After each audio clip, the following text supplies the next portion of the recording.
Let's move on to Gianni's question. I was wondering if the Marantz NR1710 has enough juice to power 5.1.2 setup and Okay. Atmos. So if you guys don't know what the NR line is, those are the slim lines, slimline AVRs. And I think for most Klipsch speakers, I think you'll be okay because they're high sensitivity, and you shouldn't have too much trouble powering them. Now, I do know that the NR1710 does have pre-outs for the front two speakers only. So if you have like some, you say you have the 5000 F floor standing speakers, you could get a little 2-channel amp, 100 watts per channel or something like that, and rock out with music that way.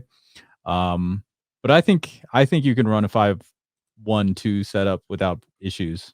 I think the great thing is that you're not trying to power too many speakers with it, Yeah.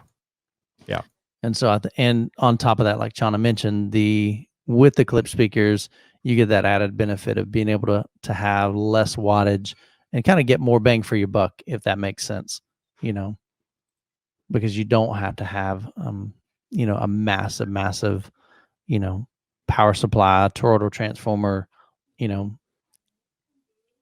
I'm looking up some stats here on that. Yeah, I don't think I think the issues with those slim lines is that they did cut down the power on them due to getting them to fit in that kind of a small chassis. But you have some options, you can get an amp. I know, Joe, how much are those little tabletop amps that you got there?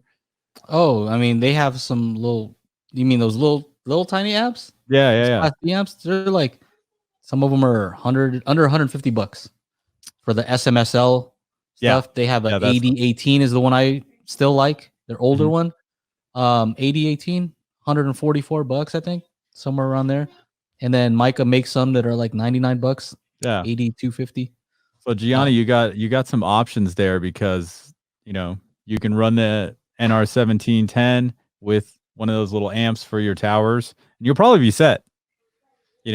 If you're normally going to run 7 channels off of that Marantz, and then now you're only running 5.